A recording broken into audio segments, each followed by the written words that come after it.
awesome weekend, guys. It is time once again to let it rip.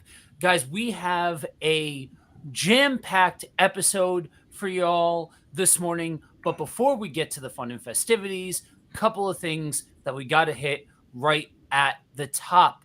Guys, we are again live 9:30 a.m. Eastern every Saturday morning like clockwork. So, guys, if you know somebody who would benefit from raw, authentic conversation about topics that matter, go ahead, do a favor. There's a button right next to wherever you're watching, says share. Go ahead and share the show with a friend. Also, there's a box underneath wherever you're watching, the comment section. Say good morning. Let us know where you're tuning in from. Let us know what questions you have along the way. We invite the discourse. We love to hear from you guys along the way. So, to get this party started and to get us rolling, I'm going to go ahead and kick it over to the host with the most. Good morning, Pastor TC. What's up, y'all, and good morning, everybody. It is good to be live today. I'm super excited about our conversation today. We're talking about mental health and ableism, and man, this is one I've been truthfully excited for a while. We do have a very special guest with us today. Would you like to introduce yourself, Miss Doctor Peggy? Oh, am I the special guest? All right. Yeah, you're a special guest. Thank you so much, TC. I'm Dr. Peggy Mitchell Clark. I help Christian women in particular who are on fire for God and who want to confidently walk in their calling and fulfill their deepest heart's desires. And so I have a background in clinical psychology. I was a Mm. therapist for many years. I've been a college professor, and I also am a mentor and a coach in particular for Christian women, professionals, and entrepreneurs. Oh man, that's a extensive and beautiful resume. Yes, thank you for being here today. We're going to just dive into this, guys. You know how we are. Before we get there, in the chat, if you're watching already, if you're lurking somewhere, do me a couple things you might need to do. Go ahead and get some Folgers in your cup. Go ahead and wake up a little bit. I know it's a little bit early, and you might need to go ahead and wake up and get the cobwebs out your eye. I even got a little dust down my eyes and wipe it out. Um, Also, say good morning if you're here. Like they say, don't be rude. Say it back, right? So let's go ahead and begin to wake up and talk to each other. Again, we just said like and share because it helps, guys. Mental health has been a rapid issue in the United States for, I would go there, say maybe centuries, and we have progressively improved our endeavors with mental health. So I'll start with some positives. Um, I will say for me being a teenager to now, I've seen a somewhat increase of awareness. Okay, I'll say a little bit more. Somewhat, it's a good chunk of awareness of mental health, what mental health is, in the way we deal with it. And I think that's a good thing. But I think we have so much to do. Good morning, Jewel. There we go. We're already cooking. Good morning. Good morning. Um, but with that being said, I'm going to actually focus being inside the house today. What we mean by inside the house, we're going to be talking about the church and mental health. Um, because I still feel when I hear a lot of conversations around me that mental health is almost a stigma, if you would, in the faith community, in our Christian community. Um, I personally, being a person who has um, learned to manage anxiety, learned to walk in a very beautiful life of victory over anxiety, have been a victim at the same time of people in conversations that were probably not the most beneficial for me when I was going through such a hard time with anxiety. A lot of people's like, well, if you have more faith, you will be going through this. I mean, whatever um, you're thinking, I probably heard it, unfortunately. And then we got ableism. When it comes to, that's like such a broad spectrum, you know, where you got people with different walks, different disabilities, so forth on. And there's even kind of a absence on how to interact with that demographic in the church as well. And so that's where I want to start. But what I want us to do is, because I don't want these certain terms like these isms, which I've been doing every week. I want my buddy Tierra. How you doing, man? By the way, looking so good. I want you to just give us a, if you would, I know it's gonna be hard to do. I won't say a blanket statement of what ableism is, but enough for them to understand, and also um, enough for us so they can have this conversation if they've seen it or not. So I'll go ahead and have you explain what ableism is real quick. Yeah. So, good morning, everyone. Ableism is a set of practices or beliefs that intentionally or unintentionally, depending, devalue and discriminate against people with physical, intellectual, or psychiatric mental disabilities. And it usually is kind of grounded in this idea that people with disabilities need fixing or saving, or that they are kind of should be overly cared for or underly cared for, like these different kind of assumptions about someone's living experience based on their variations in their ability. And so it results in often the discrimination against differently abled persons or disabled persons based on their disability. And it's rooted in a lot of assumptions about what is considered a normal human body and what should be the function of a normal human body. Hmm. And so it's a part of promoting kind of prejudice against individuals with disabilities, whether invisible or visible. And I guess that's where kind of talking about mental health comes in, right? Severe mental health conditions can be considered a part of the invisible disabilities, right? Things that people struggle with on a regular basis that people have you can't see just by looking at a person. That also includes like chronic pain, and it also can include like learning disabilities and different things. And then there's also the actual physical disabilities, right? That you can, I guess, see, or we assume that you can see and know just by looking at a person.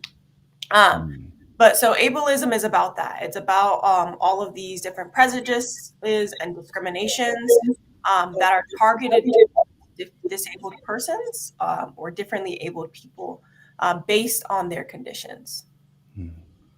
Man, beautifully said and very accurate, very detailed. So, with that being said, let's start inside of the church. And I'm pretty sure we'll end up working out into what the world views it as, starting here. Like I always start off, personal experience, personal experiences of it being in the church first. Have you seen it? Um, and first off, are we loving those? Are we doing our best to care for those who have a various spectrum of your mental health, disabilities? How have we seen these individuals be treated, and what can we do to do better? So how have we seen these individuals be treated? So I want to hear your personal experiences, and what can we do to do better? And I'm gonna start there because there's so much I want to talk about in this conversation. I will go ahead and say before you guys, as you guys are pondering and thinking about those questions, as well as our chat. This is for you too, chat. I want to hear from you personally. I want you to open up, think about your mind and your experiences. I want, if you're a person who has had experience, that means you're the person that you had a negative experience, maybe a positive. because maybe life is not about negatives, but you had a positive. I want to hear from you as well, chat. Um, I am a well, it's I've been a special needs para for a total of 4 years, if I add it up. Probably actually five, because I first started on a bus and I was working with special needs kids. So, um, but I kind of have more gen ed kids, and the reason why I'm using these words and these terms is because this is how we use them in schools. And I'm gonna go ahead and tell you right now, I really don't like these words. But for the sake of conversation, I see Tara. I'm going to refer to it this way, and I might actually just stop altogether. But first off, when we talk about in school, gen ed means general students, general education students, and special needs also obviously means special needs. Um, and I've been doing this for a total of 5 years. On the bus, I didn't interact with a lot of special needs kids as much as I thought I would. And I'll be honest with you, I was scared that first year that I would. And when I did, it was a beautiful scenario. I had one kid who loves to listen to music. It was incredible. Ended up getting attached to him real quick. Fast forward, my biggest introduction to the population of so many different behavior spectrums and special needs and autism and so forth on was when I worked at Laridan. And I didn't know what Laridan was. I just knew it was going to be another job working in the school, because I always just liked working in school since I was like in the age of 20. And in short, they was like, yeah, this is you're going to be working with kids who have autism, who have different behavior, um, they call them issues or behavior struggles, and your job is to help them rehabilitate to get them back to regular school, gen ed schools. And I'm like, oh snap, I don't know if I'm ready for that. And I'll tell you why, 'cause I was very shallow. Okay, I was one of those people who fell in this negative category of looking at this demographic of people with I won't say a lot of animosity, but definitely a lot of ignorance. And so when I started the job, obviously I was like, I don't want to do this. And God dealt with me viciously. He was like, these are human beings.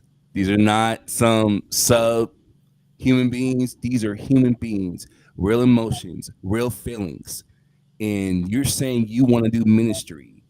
These are the least of these. These are people who don't have advocates, people who will never have anyone probably defend them because they have an idea what they think normal is already. And what do you want to do now? And obviously, God pricked my heart. And from there, 2 powerful years working with kids. I'm currently now a special needs para, and it's been nothing but a blessing. I love all of my kids, but the things I see in the high school um, can break your heart, between staff and the lack of understanding that staff have towards my kids and the population that's inside of their own school will make you sometimes feel like God, um, may you have mercy. And so the reason why I'm bringing that up is because that's where I'm going to be coming from a lot for myself when I open up have these conversations, is a everyday world of how people who have disabilities, people who have mental health are categorized, they're marginalized, and how these terms actually keep us from doing what people say they're not doing, which is isolating others. And so now that you have time to think, let's go ahead and start. Let's see. I want to start on the top. Maybe I'll be nice since I was talking so much. Maybe I'll start on the bottom and we'll work our way up. So that means T, you're on my right real time for me. And then we'll work our way up. Yeah. Okay. So the question was specifically in the church, right? Like, Yes. have we seen this in the church? Have we seen it? Whew. So I think that, as y'all know, I tend to start large and go small. Right. So Go backwards today a little bit. we're probably gonna do that again today. So I think there's like we typically identify like three kind of strands of analysis or like levels that formulate ableist beliefs, right? One is the medical, which is where disabilities are what we call pathologized, right? They're made to be something that is bad or needs to be fixed or needs to be treated or needs these kind of special circumstances. Um, then we have one of the biggest ones is on the moral level, Mm. where it's assumed that like people with disabilities have them because they did something wrong. And this, a lot of people's justification comes from for this idea comes from the Bible. A lot of people try to use like the discourse around sin, sin and illness in the Bible as justification for like why we can still say today that, oh, disabilities are born from people's sins or Okay. from immoral behavior, right? Um, and so I think that's a big one that we definitely need to address because that's something that I think carries over both explicitly to mental health, right? In the way that a certain conditions are actually like considered, as we talked about on a previous stream, to be like the work of demons or spirits, Mm. right? Um, but also the way that like actual conditions are considered to be the work of um, generations of sin or whatever, right? So this way that like sin and demons and spirits become ways of explaining people's different experiences. I think like, and that's actually specifically within the church, but it's also extends to something that has had lasting effects on like just society in general. Like to this day, a lot of villains in TV shows are often depicted as having disabilities. Like Mm. Scar from The Lion King is literally defined by his disability, Scar, Mm. right? Captain Hook is literally defined by his disability, right? And so it carries Damn. over into both, and that comes over like explicitly from the church and from rhetoric within the church. So that's a really big one for me. And then I think the other one that like on the more practical level is that like is the social level, right? Is that part of the reason that so many people with disabilities experience discrimination, experience prejudice, is because it's not meant to be a kind of normal experience, right? We don't assume, we're not taught to think that there are natural variations in humans, right? And so because of that, there aren't like institutional accommodations, right? Like these things are not made normal. Examples include like just having ramps instead of stairs, right? Or including subtitles on television, right? Or like little or in a church setting, right? Like on your videos and on everything that you promote online, right? Like these different spaces, or making sure that your content materials are accessible to like visually impaired, right? Mhm. Or adding explanations of like the imagery that you include on your images when you post on social media, like all of these like little things that can be done to acknowledge that humans have different abilities are largely absent from churches. Mm. And so like I think this is one of those things where like silence on the matter becomes the norm, right? It becomes something that is taboo, something that we can't talk about, um, and is really dangerous considering that 20% of the population has some disability, right? So this is one of the largest like minority groups in the states, and like most churches, I feel like don't actually have like the necessary resources to ensure that these individuals are able to fully participate. Mm. You said so much, and I got so much to say, but we're gonna keep going because we're definitely about to start this pod team bit. Um, Miss Dr. Peggy, I'll go have you go next, if that's okay with you. Mm. Sure. Yeah, I'm glad Tiara went first because you brought up so many really good points that are true of disabilities overall and also for mental health. 1 in 5 American adults is diagnosed with a mental illness or Mm. diagnosable. So your stats, are it's similar for disabilities overall and mental health. And yet more than half of people with mental illness don't receive help for their disorder. And I think a lot of that is due to stigma and due to the barriers that you mentioned, Tiara, just the public stigma, the institutional stigma. So not only things like ramps and interpreters and captions, but also really what's the environment? How is the institution set up to receive people who maybe have panic attacks or Mhm. who are depressed or who are hearing voices? How do we perceive them? And you use that word pathologize. We can pathologize even ordinary behaviors and make assumptions that someone, well, they must be crazy, or they're delusional, or they're a basket Mm. case. Even just our language is so derogatory. But it could just be that maybe, and this is a problem I have at church these days as I'm getting older, the music is just way too loud, and all the flashing strobe lights are very, very disturbing. And so I might look agitated and anxious at church. You might see me talking to myself because I'm just kind of frustrated that it's hard to worship when the Mm. music is so loud. It's hurting my ears and my heart is thumping, and strobe lights are giving me a migraine.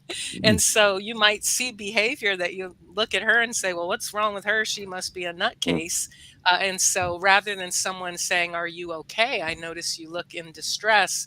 What can I do to help? Mm. Especially an usher or someone whose job congregational care is there Mm. to care for the congregation, but because of stigma, because of ignorance, because of pathologizing what you see through a lens, that's a stigmatized lens, a person wouldn't be well received at church, where that should be the one place. Apostle Anthony and I have talked about this before, when I've talked about mental health.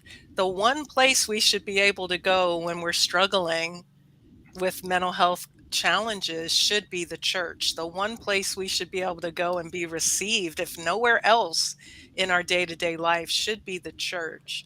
And so I would love to see every single church be trained in mental health first aid, for example, and various programs that come out through the National Alliance on Mental Illness around breaking stigma. I would love to see every church receive that kind of training, so that we can have compassion and not stigmatize people that are struggling. Like you said, if it's 1 in 5, more than 1 in 5, 1 in 4 have a mental illness or mental health challenge or disability. I used to joke when I was teaching abnormal psychology. 1 in 5 people has a mental illness. Check 4 friends. If they're okay, it must be you. So Mm. there, but for the grace of God go I. With those kind of statistics, the people who have the stigmatizing behavior towards others, one day it'll probably be you if you live long enough. Mhm. So we really have Mm. to, the church especially, I think, needs to take a good look at ourselves and how we're receiving others. Amen. Yeah. Ooh, it's gonna be good today. Love it, love it, love it, ladies. All right, man, gentlemen, coming down the home stretch. So I'm starting with Anthony, Apostle Anthony for me, but Anthony. Yeah. Yeah, this is I think it's an important conversation. And what I've seen is just a lack of education and empathy. So number one, education. As you, TC, Pastor TC, I've worked with special needs in the schools, and so um, was able to, be up close and and I'm a person that I think, I don't know if it's natural, but I'm an empathetic person, and so when I'm dealing with people who are different, I've gravitate towards being sensitive to what I'm seeing and how to meet their needs and what to do, you know. And it was something that when I looked around, the people around me didn't have that. They were more frustrated by people with any type of special need, whether it's a mental illness, a physical, disability, or what have you. It seems so off-putting and inconvenient, and and you look around and you say, well, why did you take this job? you know if this is such an angst for you, because this group of people needs care, and they need people that are sensitive and attentive, and it does take a very uh and I hate to say it, it does take a special person to do it, because everybody doesn't walk around with that. And so educating people, first of all, on what needs to be done. I love what, both of the ladies said about, a lot of times we don't know. We're not prepared. There's not enough trainings. As a matter of fact, just this past week, was in a conversation with someone about doing a mental health for youth training. That we're going to host at some point at Shore Foundation. We're kind of working on the particulars, and so kind of this the cat's out of the bag, so to speak. We're working on that to put something together to host a few pastors that we know and bring them together and talk about how are we, dealing with mental health in our youth. How are we approaching them? How are we being attentive to them? What should we do? What are some resources that are available to us so that we can, properly care for them, and not just in the spiritual sense. Yes, we're going to pray for them. We're going to show them what Scripture says. We're going to counsel them according to the Word of God. But then there's another component that needs to be managed as well. And so, being able to educate and not dismiss certain things because it's just so different, and because it's uncomfortable or inconvenient. I think those are the areas as a pastor that I'm constantly, processing and thinking, like, are we being attentive to, people who are struggling with things? Dr. Peg, you brought up, loud music and strobe lights, and Man. we had an event a while back, and we were setting up lights, and we're asking, hey, can we not do the flashing lights? We can do, the fade and move lights, but can we not do the flashing light? Oh, but that sets the atmosphere. I'm like, yeah, but we have people that could have seizures, based Mm. on those flashing lights. And just having an understanding, like, no, we're not, saying that you're not doing a good job. We're just saying that let's be sensitive to the environment that we're in, and the potential for people to not be able to handle, such, that flashing lights. And you see it on TV shows. It'll have up in the corner, as a disclaimer, that this Mhm. has flashing lights, could cause seizures, even on a television show. And so I think, as churches, we should have those things in place as well. Well, I like what Tierra said, and she doesn't realize that she's volunteering herself when she talks about this, to make sure that we have, our streams and things have subtitles, and Well, I am on the where, faculty. yes, you are. And so you volunteered yourself to Voluntold. volunteer You've to been make sure that, voluntold. yeah, to make sure we have those things in place. Because I was sitting and listening, it's like, okay, so I hope that's on her list. Mhm. To make sure that we have those things, so that we're up to date on those. And so that's my biggest thing is, are we educated? Do we have the proper trainings? And then are we operating with empathy, being able to be sensitive towards, the plight of others and what's going on and the people that are around us, and not just, oh, that's different, I got to get away from it. Because I've seen it over the years, and like, oh man, I don't think we did a good job there. When this person came in, did we handle that as best as we could? And so trainings, education, on this subject does need to be leveled up, I think, in the church as a whole. Mm.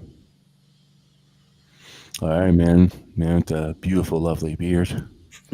Hello, sir. Um, Mr. Joe. so it's a weird thing, right? Because I started off my journey on one side of this conversation, and then have found my way over to the other side of this conversation. Being somebody who has been diagnosed with bipolar, and I've seen the systematic handling, for better and for worse, of the church as far as that goes, and then to be on not just the pastor side of it, but being a certified um, clinical professional, it changed my perspective in certain ways. I'm gonna grab a couple of the threads that y'all have put out there and kind of put some things together here. Um, Tiara, I think you were the one who talked about what has become normative as far as how we handle these things, and as a church culture wide angle view, corporate church, if you will. Um, I think the lack of formalized education, and I mean that specifically, professionals teaching folks how to handle this well, um, has laid the groundwork for things like, it could look like over spiritualizing it, right? You have a spirit of such and such, and so then you just have you know, you're just afraid and you just need to overcome in the Lord. And the Lord can do a great many things, don't get me wrong, but anxiety disorder is also a thing. And so it could look like just straight out dismissing. You know, invisible illnesses are a thing. My wife and I both handle, hers is entirely different than mine, but both of us have experienced what it looks like, that if you look at us, you would not, it's not like an overtly physical ailment, but there's very real issues going on, but because you can't see it, it's not real. And that education piece that keeps coming up, I think, is the key ingredient as to why so many other things have become normative. And it is so easy to just blow right past. For the sake of the worship environment, we're going to have music and sharp noises and the light shows and all of that kind of stuff. We're just gonna have this, and oh, we're fine. We're fine because one of our entrances, doesn't have steps. So we've got it all covered. We've addressed anything regarding special needs or different things like that. Where I really like, the further I get on every angle of this thing, the more I see a desperate need for churches to budget out for training courses for key people within the church. I understand the age old issue is pastors have no time. They're already stretched thin. I get that. It doesn't have to be the senior pastor. It doesn't have to be. Exactly. To that point, it shouldn't be. Find key people that you can equip and empower to be able to be the people that are receiving this training, or hire someone. Can I interject here, Pastor TC? Excuse me, Pastor Joe. This was one of my passion projects when I lived in Colorado, trying to get churches and church leadership. If it's not me, get somebody else to come in, because I love what you said. Have professionals, clinical professionals, train the leadership and ideally the congregation. That's why I'm a big fan of mental health first aid, because it is training lay people. You're more likely to encounter someone having a mental health crisis than you are having a heart attack, but more people are trained in CPR than they are in how to recognize someone as suicidal. And so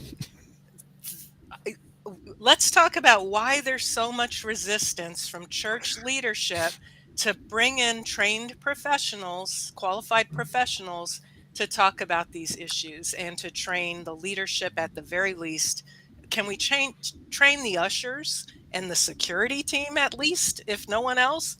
Why is there so much resistance when someone like me is even willing to volunteer my time. I have offered to do it for free, and I couldn't get anyone to even let me come in for free. I live in Virginia now, and I've reached out to a couple of churches. They're too busy with other priorities, even when I'm offering to do it for free, because that's how important I think it is, that I'm willing to donate my expertise for free.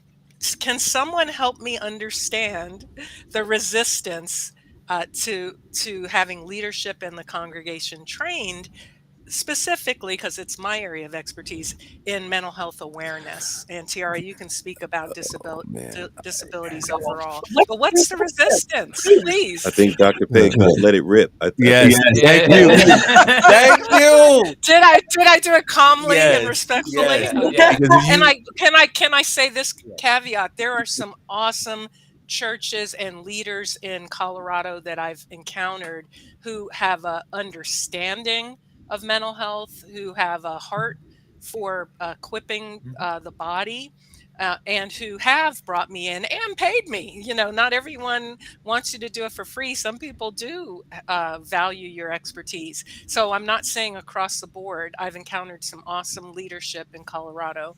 I lived there for almost 20 years, is why I'm using Colorado as an example. So it's not everyone, but yeah, it's super hard to give it away for free. So what's that about? Joe, is this where I use my gadgets? yes, boys. Sorry, I'm like so Well done. excited. Yes, Well done. Okay, producer. Nope. yes.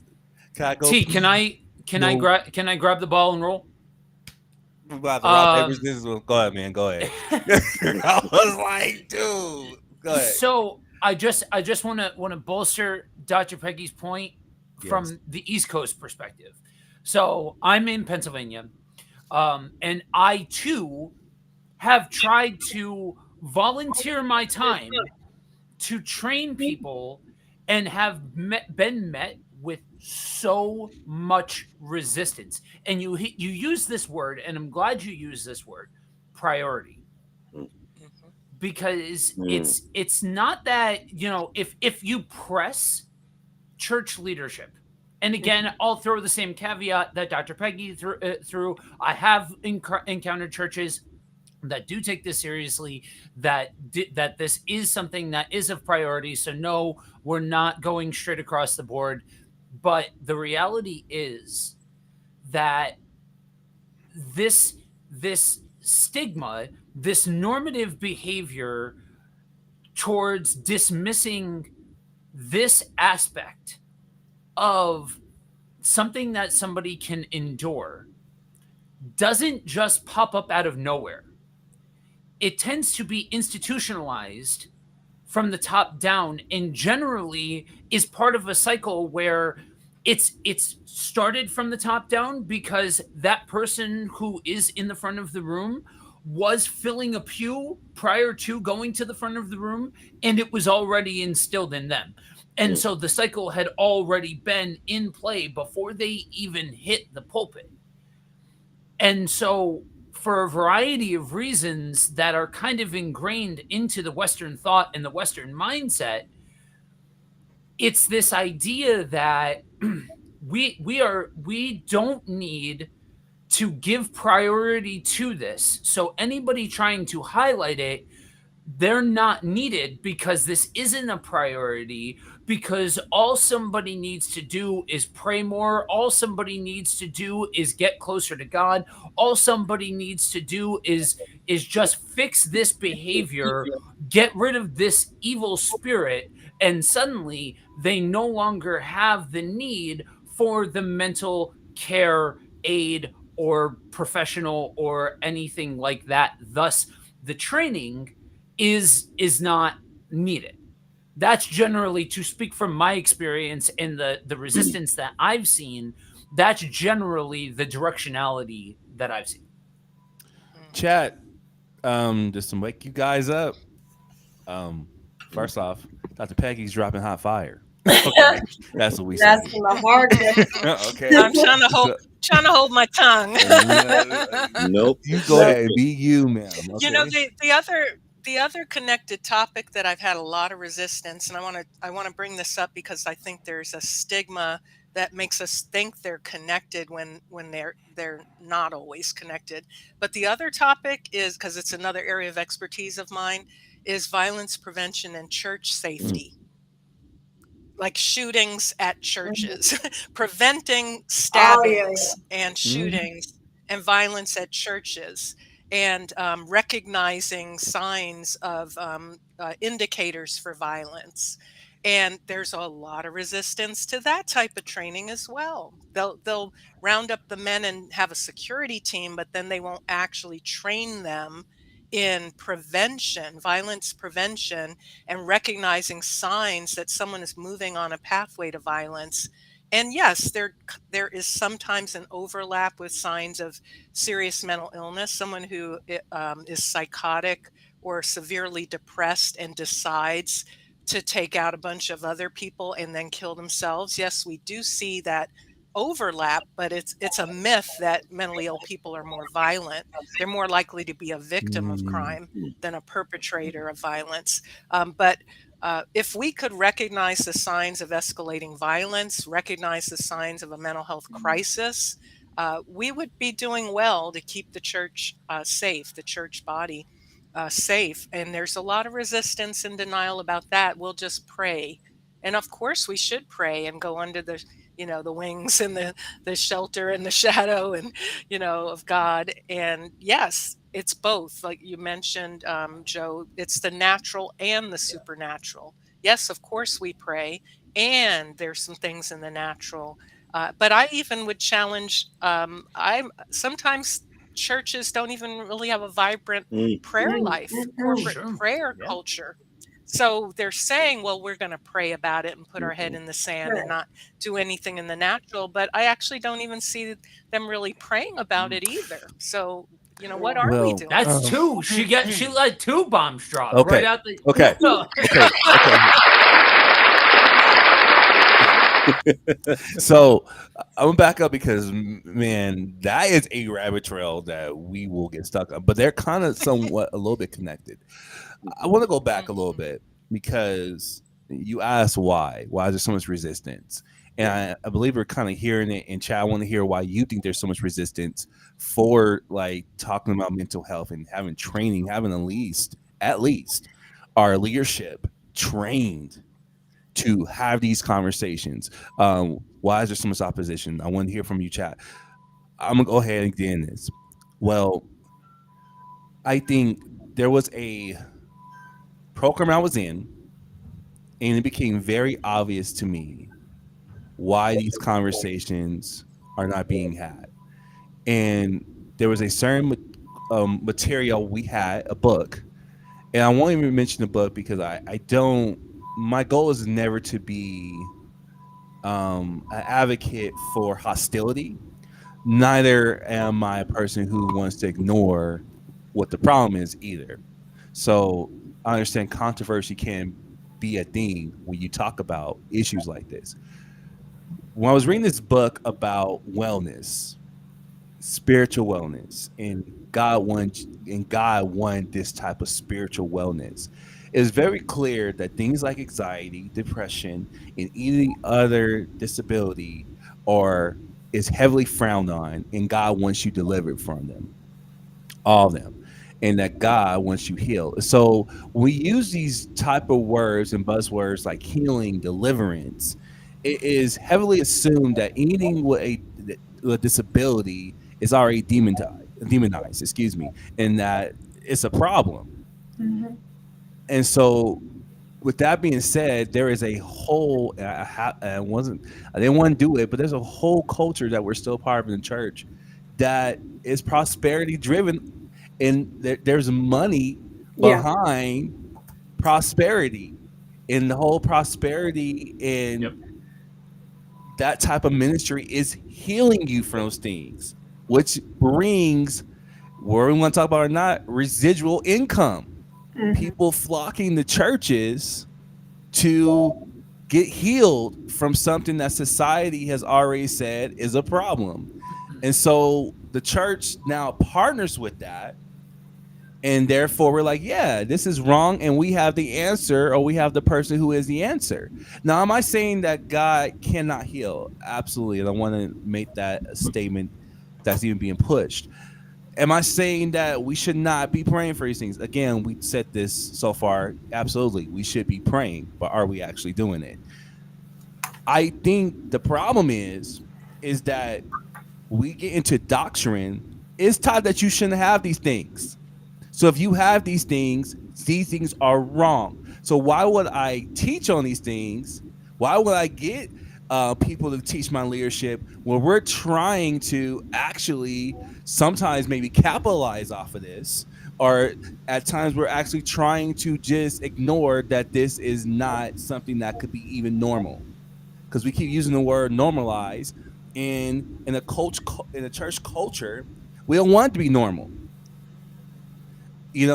My experience, again, I hate to go off of my experience, is that this is a problem. This should be fixed. God should be doing something about this. You don't have this condition. You don't speak that over your life. Okay, can I use some churchanese up in here? You don't speak that you have anxiety over your life. You don't have anxiety disorder.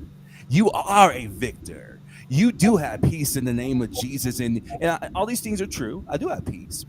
But these things is who you're not none of these things.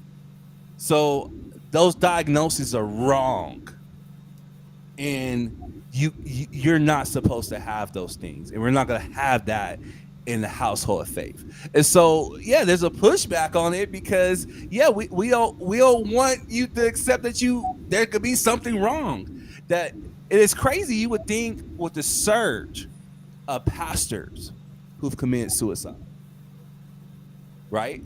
I'm going to go ahead and go here. In the various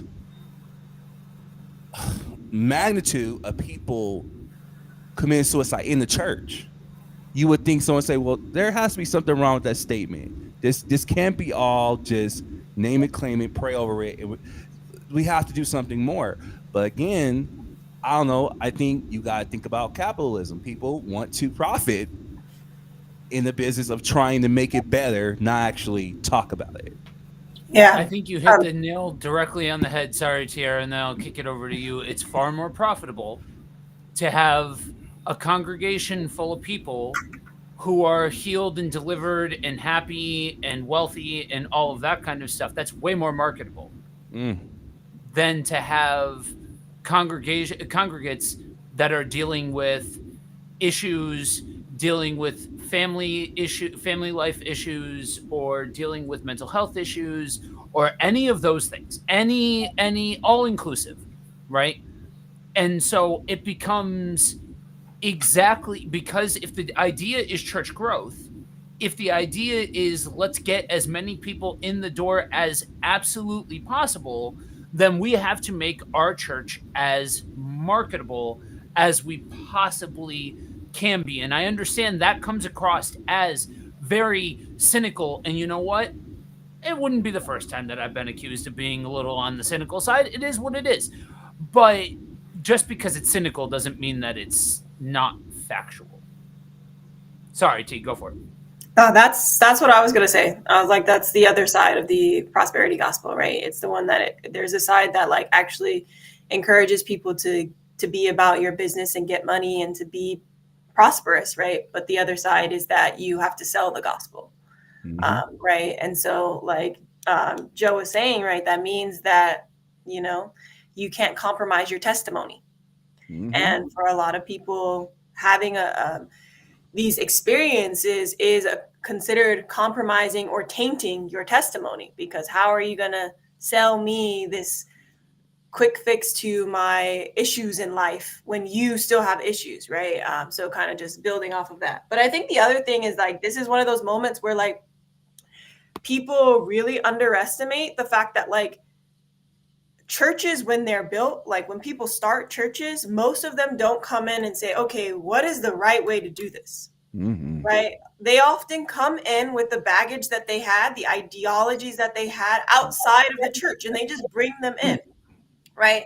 And so just like in the world, when you go to a movie theater, right? The flashing lights is a disclaimer, right? Suggesting that it's on the individual to determine whether they can handle it or not, and not the actual person that made the film, right? Mhm. People bring in that same kind of bias when they come into the church and found a church, right?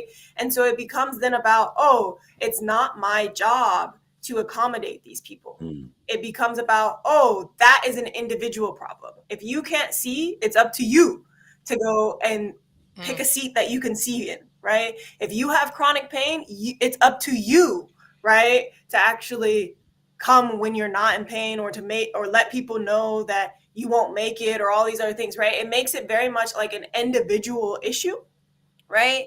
As opposed to seeing it as, okay, well, how do we create a space where all differently abled people, all of these variations in the human living experience, right, are equally valued, right? And there's space for all of it, right? Mm. And I think that's the big thing that people like don't really acknowledge. Like, I think, and I love that we're talking about this idea of like kind of the normative, right? Because I was listening to this podcast the other day, and she gave a great example of like a kind of disability that like people are actually totally okay with and doesn't get pathologized the same way, is glasses, right? Like glasses and Mm. Mhm. contact lenses that is a visual impairment that people walk around with all of the Mm. time. But no one, it doesn't get the same kind of exclusion, the same kind of marginalization, the same kind of condemnation that all of these others get, right? And that's partly because society has made that normative, right? Like, It's right, Fashion, it's fashion. yes, fashion. It's It's they can okay. sell you 20 pairs it's of different marketable. style glasses Exactly. in So every it just color. shows Mhm. that part of Wow. this is not just about like, okay, Wow. these individuals need to like take care of themselves, or we need to fix them, because that's often what happens, right? We got to fix them, we got to save them, this kind of language. But like when we actually just provide resources and make it available for these individuals to like participate fully and not question it, right, but also like promote it, enable it, right, like make it a part of this process, that it actually is possible to like take away the stigma, right? It is possible to actually make Mhm. this happen. And so I think that's partly what happens with the church, is the church does not Yeah. even consider that, because we come in and we assume that just because we're a church now, we're new, we're brand new, Mm. right? Mm. We're outside of now the ideology of the world. We're outside of these different social issues, and that's not true. You're just bringing them Mm. in and repackaging them with a ribbon, right? Unless you Mhm. actually Mm. interrogate them. Mm. Mm. So there's a concept in education called universal design for learning, UDL, and it the premise is what would help someone with a learning disability or a learning difference probably would help every Mm. Right. student learn better. Mhm. So captions, might be for someone who's hard of hearing, but captions would help someone else who can hear because it's their hearing and reading. Or having a larger font would be good for someone with a visual impairment. But for me, as I'm getting older, larger fonts and brighter lights to read. I can't even read anything in the Mhm. dark anymore. As long as it's not a strobe light flashing, I need a bright light. So, universal design for learning says whatever would help one student with a learning need or challenge probably would help everyone. So instead of just isolating the one student who needs an accommodation in your classroom and they go off to a testing center to have a quiet environment with no distractions and extra time, well, why not give Mm. every student a quiet environment with no distractions and Right. ample time? So it really helps you to say, what am I really measuring here by having a timed test, that if someone gets anxious, they can't even demonstrate what Mm. they really know just because of the pressure of the time. So, how else can I measure what students know without this arbitrary, artificial time limit, and give every student double time if that's the accommodation for a particular student who has a disability? So, I wonder how we could use that concept even at Mm. church. If this would help someone in a wheelchair or help someone with a vision impairment or help someone with bipolar disorder, maybe it might be helpful to everybody. in Right. some way. And again, it's more inclusive rather than saying, yeah, if this is such a common occurrence of part of our human condition, why are we segregating it out and trying to pray it away? And yes, we should receive our Mm, healing, all of us, but make the environment more welcoming and accommodating for And all. just to add on to mm, that, right? I yeah. think part of that is too how we talk about these issues. And you knew TC I was going to come for it, and I know you I use know. that language because it's what you use at school, right? Right. It's what they teach you. But like euphemisms Mm-hmm. like special needs or oh Mm, she's just different or she's just whatever, right? Like are also actively a part of the problem, right? mm-hmm. Because they again make it that this is not a part of the normal human experience, right? So this is a category of people who are all just need to be cut off to themselves, right? Need to be not included or not. And I think that's the other thing that comes up explicitly in the church, that they need to not tamper with the experience of everybody else, Oh my right? God. Is that they're like when I think about like people who have kind of bladder issues, right, or like these kinds of medical conditions that often go unseen, right? Like a big thing is like, oh, you can't move around at certain times during service because you're going to Mm, distract other people. But if you have a medical mm, condition, what does that mean for you, right? It means that like the responsibility again is on you to make accommodations for yourself of when Mm, and how and where, or you just don't come, right? And so like I think that going back to this idea of like language and dealing with that, how we talk about this as like where how do we make this more about like this is a part of our shared experience as humans and not mm, one person's solo struggle. And like language like that, like special needs or like um kind of anything that like these euphemisms that infantilize, because that's the other thing, right? It also makes it seem like oh mm, they are less than, like oh like these are like kids that we need to take care of, when a lot of times, I mean in your case if it's at a school they might actually be children but like if they're adults, right, because the same language is used for adults too who are still in these same kind of mhm, categories.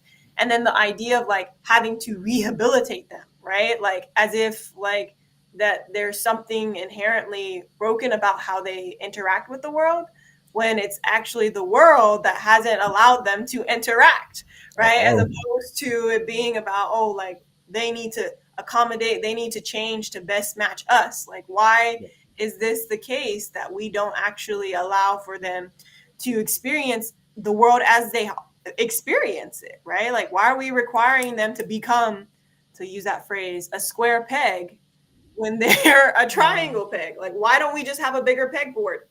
Like, see, I mhm. gotta get these comments because mm. Tier, you're hitting something that yeah. First off, James, good morning. Good Pastor morning, sir. James. The church is falling victim to the facade of perfection. Absolutely. Absolutely. yeah. And I'm going to go back to that in a second. That's probably going to be one of the points I make. Good morning. And yes, good morning, Tina, by the way. Right. Good morning, and yes. It makes things much easier to have closed captions. Tina, I am with you. I And I agree. love them. I love how you can just make them beautiful colors and things like that. Me and my wife become caption fans. We put them on Can our I take YouTube credit for videos. Yeah. that? Yeah. Thank you. I love Yes, those let me take captions. credit for that because when I came back from China, like y'all, I couldn't. English was hard. Like all of Mm-hmm. a sudden, I couldn't like Mm, make out distinguish. I couldn't distinguish between like people's accents. It was rough. So closed captions became a natural part of me listening and watching the TV. And I remember the resistance I got. Every Oh, household I went to, they were like, why do we got these letters on the screen? I can't read and watch at the same time. I can't do this and do this. And now it's like, oh, actually, this is so much better. yeah. Like whether it's TC's house or my own, the Wilson house, right? Like even now I got my grandma uses them now. The Campbells have it. Like I've just been going to these houses because when I need to watch TV Converting people. on, and now Mhm. everybody's like, this is actually this is better Yeah. for us. And so I just want to take credit for that real Yeah, yeah, yeah, I'll let you have that. I love captions. Um, and Tina also says the I love father. it. You guys are so great. Yes. Yes. I was like, who Yes. invented the kid? He's got the And that's what buttons. John- I had no Oh idea my what was god, I'm happening so at first. happy. I'm so happy, bro. Okay, listen, we have to talk about that later because I got so many things now. She said the father's heart.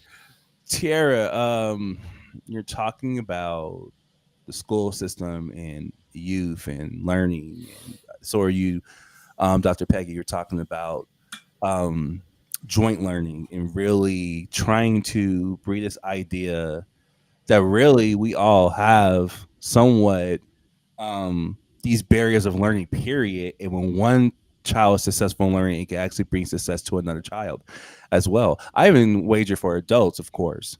And hang on real quick. Tina says it's because I'm not deaf, or however, it's just clearly the clarity of words. Absolutely, I agree. It's someone who a little bit of a younger guy, not too young, but either, what I'm saying. I like him too because I like to be able to understand. 'Cause I'm a person that I actually have to slow things down a lot of times to understand what's being said. So having words on the screen helped me out as well.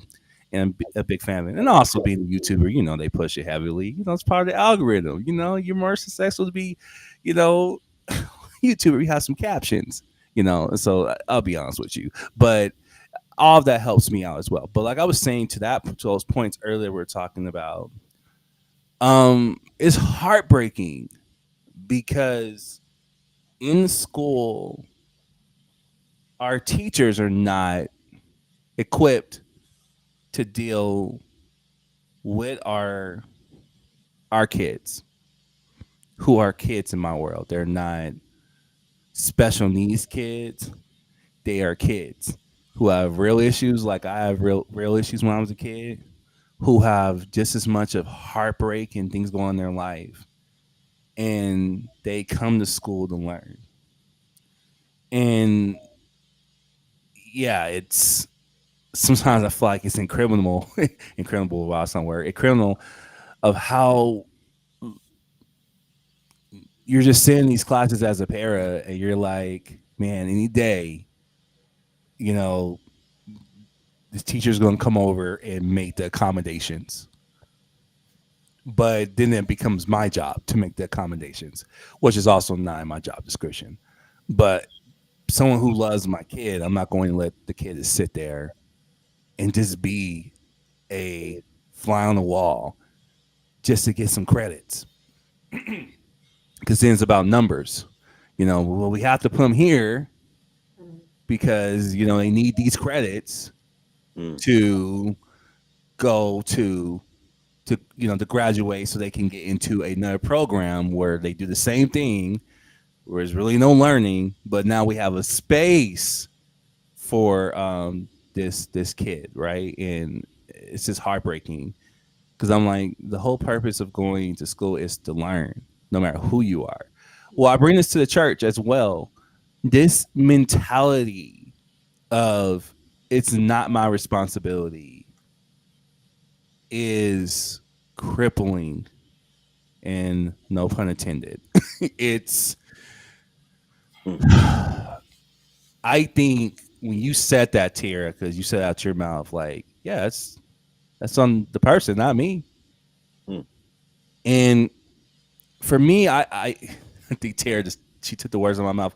I'm like, yeah, what if we actually, instead of changing the piece, while we change the whole box, the whole Yeah. game? Why are we not thinking like that? Jesus came here on earth to change the world. He didn't say, I'm gonna make the peace do the work to get your salvation. You need salvation, you figure it out. Go ahead, figure it out. Oh, you actually need direction. I don't have to tell you. I'm sorry that you can't comprehend my godly intellect, mortal. Why don't you go ahead and figure it out? No, he came down. He dwelled in human flesh. This is who Jesus is, right? He dwelled in human flesh, and he walked with us. He suffered with us and suffered ultimately. This is our God. This is what he did. So the concept for us as Christians should be the same. It should be, how do we have, how do we let the Holy Spirit give us such a deep level of compassion and empathy to say that we're going to get in and we're going to change it up. This is TC, how we're going to approach us starting a church. This is how we're going to approach our ministries, that we're going to be that voice. Because you see this in the Bible. You and it's crazy. You see that God's always crying out for justice for those who are less fortunate, for those who have disability, for those who are oppressed and abused. He doesn't say they need to fix it. He says, no, we're going to fix things around them so they can be a part of this family. amen. TC, can I jump in for just a second? Go ahead, man. I want to ask this question before I forget it. Um, because you said something that kind of triggered a thought for me, that, are there situations, and this is for everybody, everybody, on the panel, everybody in the comments, are there situations where someone's disability can trigger someone else's, you know, Mhm. maybe anxiety, right? And we overlook the fact that possibly a person with an anxiety disorder is actually triggered by someone with a disability, that they begin to, struggle because of someone else's disability. It where what do we do in those situations if, that's the case? Because I think sometimes it happens and we don't really notice that that's what's happening, versus, someone just not wanting to deal with someone because they have some type of disability. What if they actually are struggling with anxiety and this person's disability is triggering that? And so just something to throw out there, and just to get your thoughts, on what do you guys think about that? Got to take a poke at it, and I'm pretty sure, Dr. Peggy's man, she's probably well versed in this one. But this is what we do in class. We have kids with different disabilities, and can different disabilities spike different disabilities? Absolutely. I will go ahead and say yes. Just out of experience working in this field, but we don't separate those kids. And somebody say, "What? You don't separate them?" No, we work with those kids on how to be themselves around their peers. And as a staff, it's our responsibility to cultivate that environment so that both students feel like they can coexist together. They may not agree with each other. We might have to tell Timmy, I'm just using words, that, hey, when you do this, this causes this. We have a culture in our classroom where we're not afraid to talk to Timmy. When you do this, Diana does this. Diana, however, it's not okay for you to hit Timmy when you feel this happening. There's sensory tools, there's things that we have in our classroom that our kids can grow and be successful. So hey, you know what, Diana, you need a break, because yeah, Timmy's bothering me. Okay, Diana, there's a break room. I'll give you 5 minutes. After 5 minutes, I'm gonna come and check on you, and we're gonna come back. And then what we start to see is that Timmy and Diana work together very well. You might even see a Timmy start helping on Diana when Diana needs help in class. Why am I bringing this up? I think it's the same thing in church. If we don't ever talk about it, if we're not even equipped to even know if a Timmy and a Diana have set disability, we can't even get Timmy and Diana in the church to coexist together, to be one, the way Christ desired, because there's no way to even educate them that, first off, what they have is their disability is okay, that they're not exempt. If the people who are responsible for them, who love them, who are also their peers, then yeah, that's the case. You see people, yes, they bow out. You'll see them around, and they feel like they don't belong. because they don't know how to respond because they're going through what they're going through. So yes, I think first off, against the whole problem that we're having is people got to be equipped to have those conversations. Those conversations must be had, and those people, those individuals must understand how to coexist together. I'm pretty sure I butchered a lot of that, but I'm pretty sure Dr. Peggy and a lot of you guys could probably say it like way better. So I'm interested to hear what you guys say on this one, Dr. Peggy, personally. Yeah. I love what you shared. And, Apostle Anthony used the word empathy earlier. It Mhm. really is about trying to step into someone else's shoes and see how they're feeling and how it affects them. And it doesn't excuse bad behavior. I mean, even if you have a disability, a mental illness, a learning difference, you still have to treat people with kindness. You still can't go around punching people in the face and say, "Oh, that was my, that was my illness, Right. makes me punch people." So we still have to be accountable in a civil society and exhibit kindness to one another. But it's having empathy and understanding for how this must affect someone, or invite them to tell you, "I'm curious how that impacts you," so that I can show up in a way that's supportive and doesn't Mm. add fuel to the fire. So I think empathy is super important. And I think also sometimes people feel uncomfortable around something they don't understand, or they're I'll use depression as an example, especially someone who's depressed to the point of pondering suicide. That can be really scary for other people. It's really, really heavy to be in fellowship with someone who's chronically severely depressed. Mm. It's very hard to show up for someone like that, and they'll feel like no one's there for them, but it's hard to show up for someone like that day after day.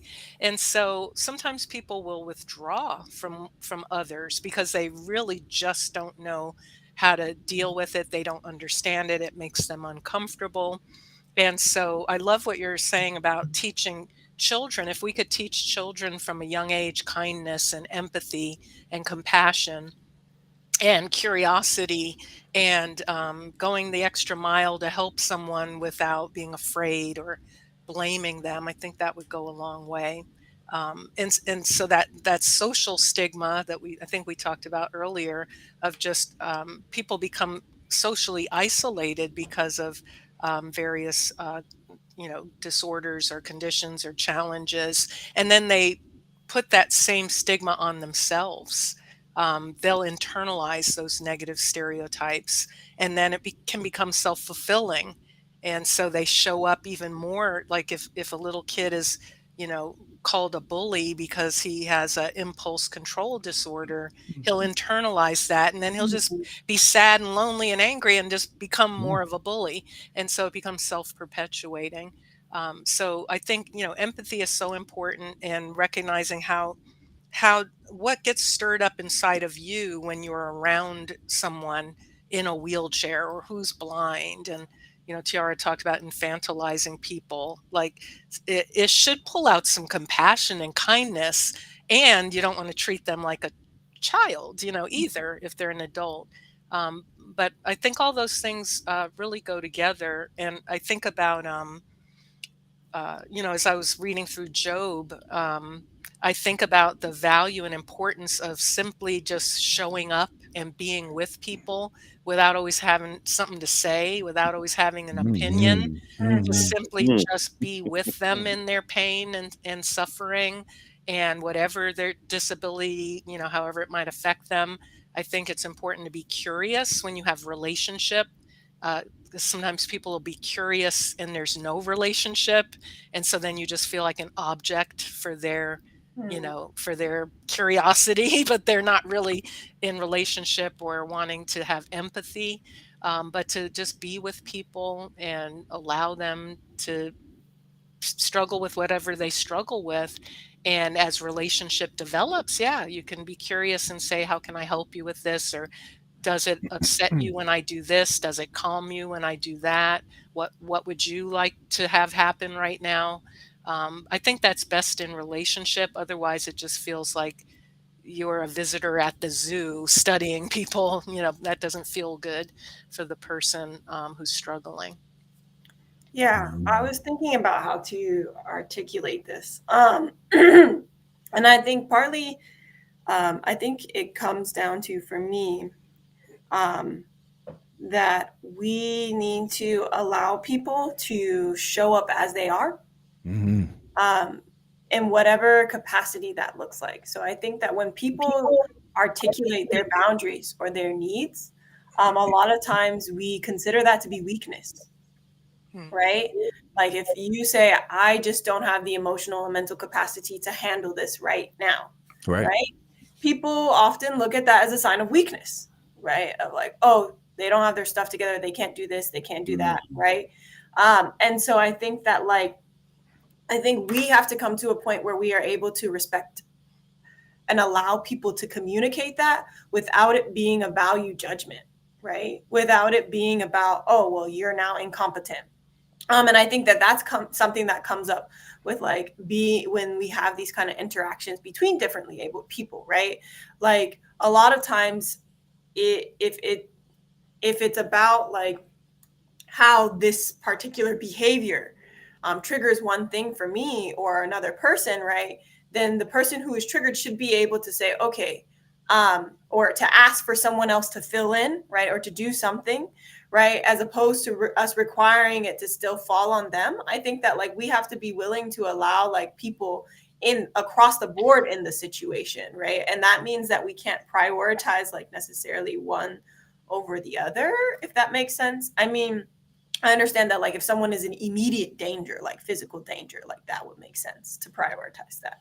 But I think, like, when it comes down to, oh, like, me having to, like, someone being really quote unquote loud in service, and for someone else that causing them to feel anxious, right? Or like causing them to feel like disturbed because someone is especially loud next to them, right? I don't think that, like, necessarily, like, we should go in and be like, okay, sit down and require them to, like, have a face to face or have an interaction. But I think that, like, we need to allow them to be able to say, okay, today I can't handle this, and that be okay, right? So I guess what I'm trying to say is that, like, even as we're talking about creating spaces for differently able people, that doesn't necessarily mean that everyone who's coming in and everyone who's invested in creating this space is going to have the same kind of, how do I put it, the same um, boundaries or limitations, right? Like when it comes to it, right? Like we can't force someone to take on more work or produce more emotional labor when they're not ready to. So I think that that's one that comes up for me. But I think that, like Dr. Peggy was saying, that part of it also is like, again, if we take away this idea of having to fix these things, right? Then I think that also takes off a lot of weight, right? Like it's not your responsibility to fix anxiety, right, in a Right. person, right? It is, that's not your job, right? So your job is not to go over and be like, okay, let me fix you real quick, right? But you can say, how do I support you, right? Right? How do I support you? What does it look like for you right now? And I think that those, like, it can seem like a play on words, but I think they're actually different, like different motivations, right? Like one is, let me come in and save you, right? Like you need me to save you right now. And the other is like, I understand that I cannot necessarily access or share the same experience that you're having, but I want to make sure that even as you're experiencing what you are, that, like, you feel supported and you feel like I have your back, right? And so those are very different things. I think that comes up quite a bit, like in how you ask and approach people. Like if you find out that someone is struggling with anxiety or depression, does it become about, okay, um like, oh, like I know a lot of people will, like, I guess, try to check in on them every day, but it's a, like, or make them feel better, right? Like force them to feel better. Like, okay, well, if we just go get your favorite food, you'll be better. If Mm-mm. we just go do this, you'll be better, right? Instead of Mm-mm. actually being like, what do you need from me? So I think that, like, you have to have open dialogue as opposed to trying to enforce. And that's why, like, TC, your example was great, right? Because it shows that this is a work that has to be done in progress, right? It's Mhm. not something that you can come in and impose, right? Like, because it's not a one size fits all, right? It actually requires you to come in and do the work and say, okay, well, for this situation, we need this, we need that. For this individual, they would, like, it's not a one size fits all kind of approach. Yeah, and to that, and I wanted to get to Tina's comments because she dropped a lot of good comments. Excuse me. Um, yeah, it's not, and just like again, just want to stick with the classroom scenario because I see this a lot. I have to be okay with my kid saying I don't want to. I'm not ready to do that. I don't want to be friends with Diana. I don't want Diana upsets me, and I have to be okay with saying, okay, that's fine. Thank you for using. And we say it this way. I think we because we're dealing with kids, we don't think about this like adults. Thank you for letting me know. And we're not saying that just to say it. We're actually saying, yeah, you have a right to say that you're not ready to do this, Mm-hmm. and and that's okay. So, not again to Pastor's question, to that person that might be saying that it's okay not to be okay. That is my favorite show and my Favorite show, favorite shameless phrase, plug. and my favorite phrase. Yeah, it's okay. That's fine. You know, and how can I get in here with you? And I love Dr. Peggy said this word. How can I show up for you? Oh man, when you said just like trying to be churchy, but the Holy Spirit was just like that was it. Um, yeah, because that's what it should be. And yeah, again, Tierra, man, I think you killed it when we try to go in with fixed behavior mentality. We're gonna make you two work instead of saying, no, that's fine. And how can I be there for you? Because what you might find is when you do that, that person might be more ready to actually go back and say, okay, I can do this now. And you might see some powerful stuff happen. Or here's the deal: I've seen both. That person might be like, I'm fine right here, and this is the most I can do, and not shaming that either. Right. Because I've also learned that because, like you said, it's a weird thing of shame that kind of happens there. Like, well, that's all you can do. Yeah, that's all I can actually do that doesn't cost me the stress more than what I have, and saying that's fine. And thank you. And thank you for and really getting in there with the person. Um let's see. I'm sorry guys, I'm being old guy. They reach for my mouse. Let me do this. There we go. Get a little bit close. Let's see. Where are you picking up from with the I'm gonna pick comments? up from where we're talking about the clarity of words. We're talking about captions. I just want to read some of these because it's just good, that Tina's is in here having this dialogue with us. Um, so like I said, not because I'm deaf, however, the clarity of words. She said a little hearing loss in my left ears. She was saying earlier when you were talking to Dr. Peggy as well. This is true. I have a cousin who's illiterate, but she still goes to church. Actually, it was you, Tier. You were talking about the captions again. Um, she said, "This is awesome." Yep, other kids have a heart to help. Yes, I mean, oh my god, my classroom just makes me like terrible a lot of times. Keeping them included makes the quality of life better for disability. Yes, you will see this, and it makes you full of joy that when you have a kid working with another kid, they're like, hey, let me show you how to do this. And then, like I said, this is in my department of quote unquote special needs. That's what I'm saying. These kids are normal. They care about their, and they even help their other peers when we go to, I kind of like saying these words, man. They make me so mad. So I'm not. When we're in other classrooms, they make me so mad. Okay, but when we're in other classrooms, and they're around their other peers, you even see this need to help, and it's beautiful, it's powerful, and then the kids around them, their other peers they start opening up, and they're like, how can they help out? And you just have this culture where everyone's helping one another. It doesn't matter what disability or what they have going on. It's now we're peers, we're friends, we're helping each other. Powerful stuff. Yes, when someone has a disability, a person has no idea how many disabilities. Yes, again, yes, he is speaking facts.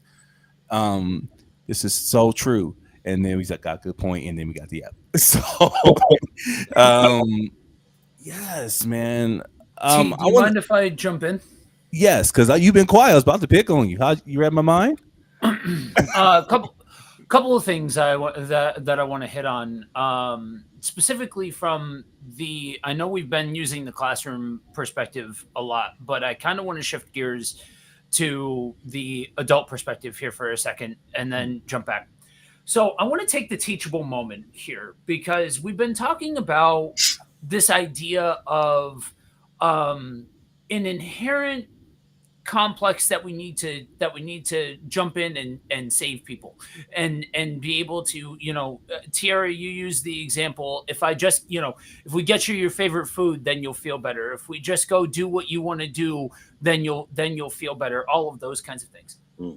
One of the things that I find the most fascinating about um working in the field of trauma response and all of that kind of stuff is the sociological aspects of it, that and watching the habits and patterns of people, because the knee jerk response for the human most of the time is, I've got to say the right thing, I've got to do the right thing, I've got to, like, there is some kind of action that I need to take in order to make this person feel better or to remedy this situation.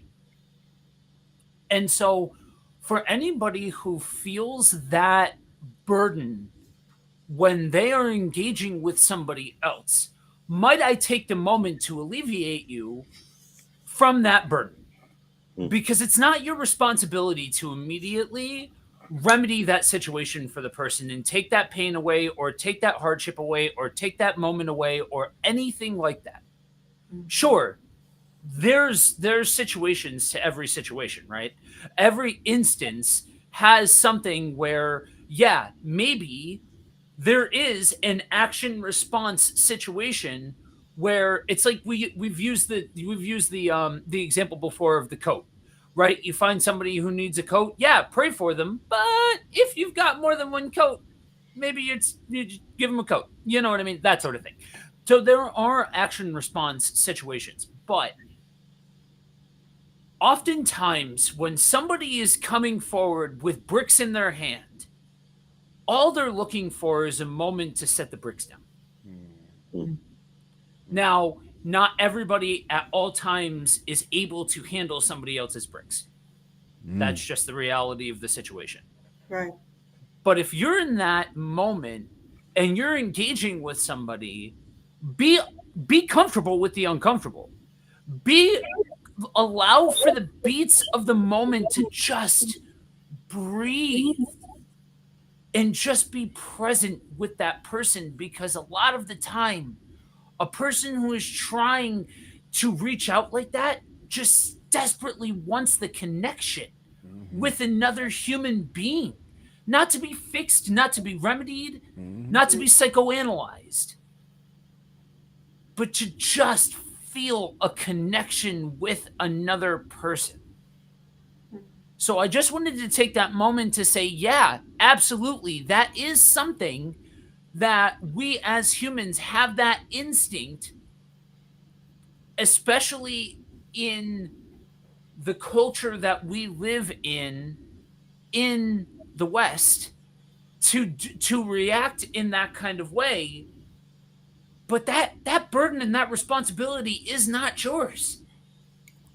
And I would go as far as to say that if you try to take that burden on, if you try to take that responsibility on, most of the time you're just going to end up doing more damage than you are good. So there's that. I wanted to circle back to a comment that kind of we hit, but we just kind of ran past. And there's been several points that we've been made, including the current conversation, that kind of all kind of hit back to this. So I'm going to be the guy who goes ahead and grabs the steering wheel and takes us back into the spiritual here for a second, if you don't mind. Pastor James said Yeah. the church has fallen victim to the facade of perfection. Um, so when we look at this idea of perfection and what it means to be a follower of Christ. I'm going to say something that's going to be a little spicy here for a second. So if you'll entertain me, a little story time with the saints here for a second. Um, Before getting into church leadership or getting into the professional, any of that kind of stuff, I worked in advocacy programs for folks with mental health disorders. That this has been something that, because I have watched people come before me systematically mishandle some of the same diagnoses that were handed to me. I have a heart for helping people just be able to live as a whole, um as a whole person, not despite their limitations or things like that. And so we went into schools, and we went in and set up a program with the local resource center that literally all they needed to do, literally the only thing, show up. Just send a representative, show up, take the training from professionals, just had to take the training. And I remember stepping into the high school that I went to. Now I'm from the public school system. And so the the we go in and we talk to them, and they just, I can tell you right now that school had no resources for anybody with mental health issues. If there weren't, it wasn't until afterwards that I learned what a para was. Um, that, like, they didn't have anything like that. You either were in quote unquote, and I'm not, again, I'm in your ballpark here. I'm Mm. using language that the school used that Right. infuriates me, Oh but man. again, this is the language that they used. Right. Normal classes or disciplinary classes. That was it. And so I remember being told by the principal, we have no need for that. And they would have gotten $500 of free credits to be able to go and do, and like to use for different resources, different training, all of that kind of stuff. Again, we were going to hold a seminar. All the school system needed to do was send a representative, and they wouldn't do it. Yes. Tried something similar with churches. Tried the same model. I was like, yeah, why not? That would make sense, right? Church is gonna jump all over this. Mm. Now, same, very, very, very similar response.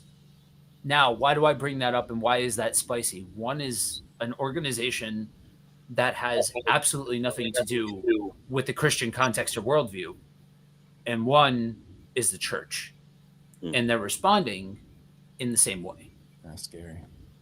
That is scary.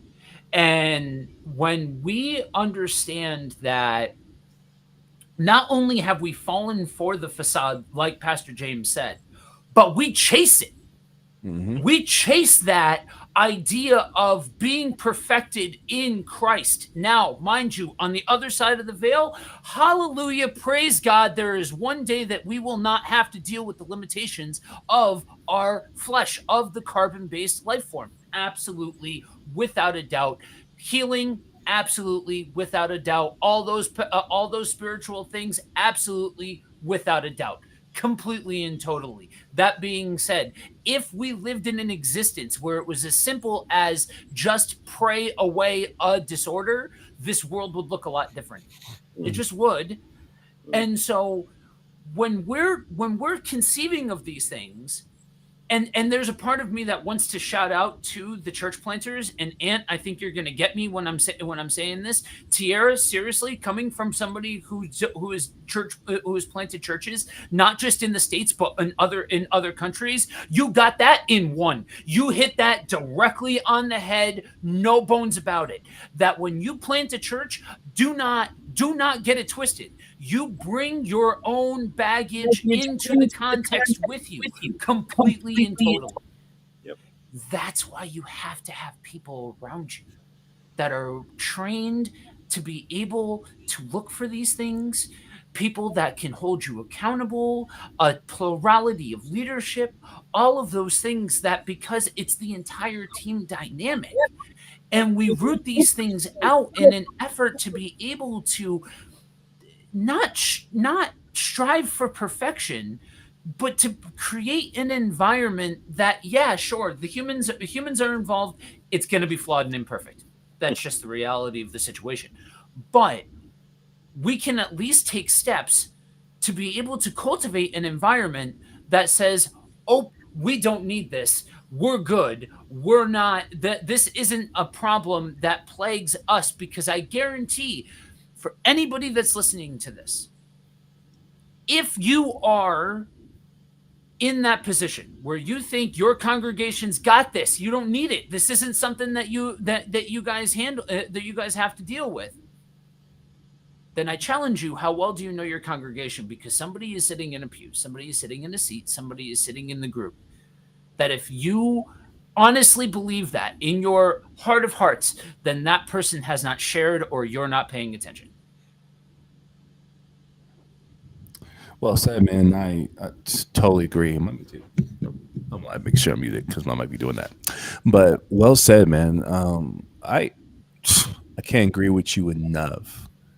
And when I was saying scary, because it is, that's one thing I was alluding to earlier. Where my point is that it's not just marketable; it's a chase. That yeah, there is perfection in Christ. We want to be like Him, but at the same time, don't forget He died for the things that we deem imperfect, not worthy, and those things should be cared for. So it's this duality as Christians that we must have, that the world is broken, it is unfair, it is unbalanced. And if God's role is to save us from this world, and this is what I'm going to say, not necessarily fix it. And I think that's scandalous in itself, because we have a mentality that God is constantly trying to fix this world, and no, this world is passing away and perishing. So those things that we're talking about, perfection, glory, those things are for our next life. Those things are to come. While we're here, we love those who are like us, who have imperfect imbalances, who might have emotional distress that we've have and dealt with. We love on each other, because then we do see Christ. But if we're trying to be perfect, then we don't need Christ, right? Then we might Bang overlook. on. I'm just saying, man. I think about this a lot, being working in the environment that I work in. I know I brought that up a lot in the stream, because it actually, I feel like this has taught me more. And in no disrespect to this, I know we're coming at the church and we're trying to grow. And when we say coming, we're not bashing. We're trying to grow as a people, because we are the church. And this is something that we want to grow as a people together, better in, right? But I'm telling you, I've learned so much being in this environment on how to be a pastor, that I can't even begin to be grateful to God that He placed me in these environments. These environments taught me how to be more human than I ever thought I would before, you know, because I was like, man, that's the first revelation of helping me to manage anxiety, was realizing that it's actually okay to be broken. It's okay to have a bad day. It's okay to be scared, and to see the kids I work with have the same issues and watch them overcome these issues daily in their life. gave me strength to say that, well, surely I can too, right? And then, oh man, like, I didn't even get to sharing the gospel and all that other stuff in this setting, right? How powerful it is. Um, but I do have to land this plane. This plane has been a beautiful ride. Before I do the landing of the plane, chat, I want to hear from you. What are some takeaways that you got out of the stream? Or if you're like, Pastor TC, I'm just vibing, man. This has been a vibe and I'm just soaking. That's okay too. It's all right. It's okay again to be okay. It's like, I'm just thinking. I do want to hear. I want to give it a couple seconds. Um, while you guys are thinking about that, um, Dr. Peggy, can you let us know where we can find you? Do you have any books? Do you have any resources that you like to share while you're here? Because you did such an incredible job. It's just been such a pleasure having you have this conversation with us. But yeah, we want to know where we can find you at more, or what you're doing right now, and how we can get more of you, for lack of better words. Thanks.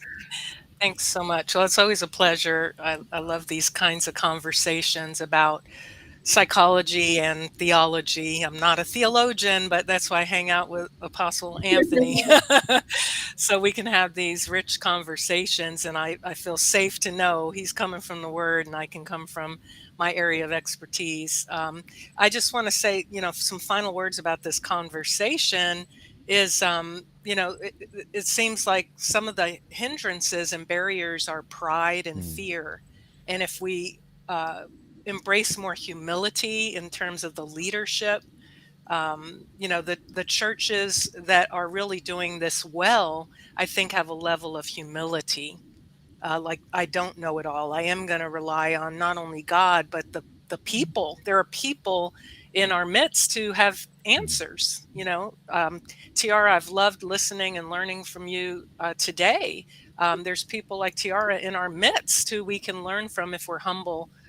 Willing to humble ourselves and to love one another, to truly embody that love and humility, I think will be the antidote to the pride and the fear that's kind of what I sense is one of the big barriers and mm. hindrances with this topic.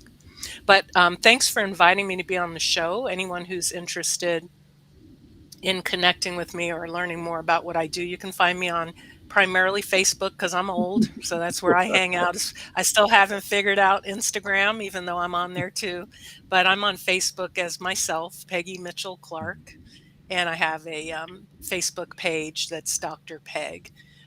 So you can find me there, Peggy Mitchell Clark or Dr. Peg. And my website is drpegonline.com. So, yes, I do have a Nice. couple of books. One is called Do Something Different for a Change, an insider's guide to what your therapist knows but may not tell you. Mm, So it's really some of the hidden motivations of secular therapy that are often unconscious, that can do more harm than good. And of course, I'm an advocate for therapy, for good therapy, and always seeking the Lord. And it's the T-shirt says I need Jesus and a therapist, so it really is both. And I wish the church would get over this either or thinking. Amen. It's both. And so that's what my book is really about. Do something different for a change. And I have another book called Doggy Tales: Lessons on Life, Love, and Loss I Learned from My Dog. So it's about a little dog that I adopted the aw, day after my divorce, and all the lessons I learned about God and myself from that little dog. So those are two great. If you're looking for change and you want to be rooted in the Word of God and some good psychology, I say all good psychology is God's psychology, and we really benefit from both. The Lord gave us the natural and the supernatural, and it's wise to embrace both. So thank you again for such a rich conversation. I'm always humbled to be invited to the table. And I love to listen and learn just as much as I love to share from my area of expertise. well, we enjoyed you so much, right? I really am serious. Like we really enjoyed you. By the way, chat, the link has been posted to her website. You should check it out. Thank you. Good morning, Alicia. Ah, man, finally got you in. But listen, you said you need therapy. Well, there's plenty of resources. We could definitely talk as well. I highly recommend you check out that link in the chat. That's a good start. Dr. Peggy is incredible. Just by sitting with her on the stream, so much rich information. Guarantee you're not gonna be disappointed. Um, with that being said, I'm gonna turn it over to you, Joe, because I love this phrase. I'm gonna learn it. Watch, I'm gonna pick it up, and it's simple, right? But I'm gonna give it to Joe because I want to butcher how good it is. But go ahead. Guys, thank you all for joining us for another edition of Let It Rip. Just a reminder, we are here live every Saturday morning, 9:30 a.m. Eastern. Thank you to all of you that joined us in the chat and engaged in the conversation. That really empowers us as we are doing the show. Thank you, Dr. Peggy, for joining us and giving us some wonderful insight along the way. Until next week, we want you guys to remember two very important things: that you are prayed for and you are loved deeply. All right. Peace, y'all.